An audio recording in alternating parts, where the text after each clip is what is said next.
জনগণ যেদিকে থাকবে আমরা সেদিকে থাকবো।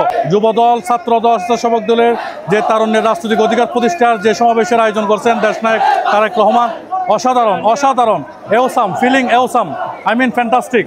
এত গরমের মধ্যে আমাদের কর্মীরা, আমাদের রাজপথের 60 লাখ নেতাকর্মী, হ্যাঁ, দীর্ঘদিন জেল মামলা খাইছে, অনেকে গুম খুন হয়েছে, এরপরও আমাদের এই দলের মানুষজন এত গরমের মধ্যে যে উপস্থিত হতে পারছে এবং এখনও উপস্থিত আছেন, এই জন্য আমরা আল্লাহর কাছে, মহান আল্লাহর কাছে শুকরিয়া জানাই। বার্তা দিয়ে যাচ্ছে এটাই, আগামী দিনের বাংলাদেশ হবে ফেসিবাদ মুক্ত, সন্ত্রাস মুক্ত, রাহাজানি মুক্ত, চাঁদাবাজ মুক্ত এবং দেশের যুব সমাজকে নিয়ে আমরা এমন সমাজ বিনির্মাণ করব, ইনশাল্লাহ বাংলাদেশ জাতীয়তাবাদী দল বিএনপি মানুষের হৃদয় জয় করে আগামীতে ইনশাল্লাহ ক্ষমতায় আসবে। আমরা সেই আশাবাদ ব্যক্ত করি। জনগণ আমাদেরকে দেখবে, কারণ দীর্ঘ 18 বছর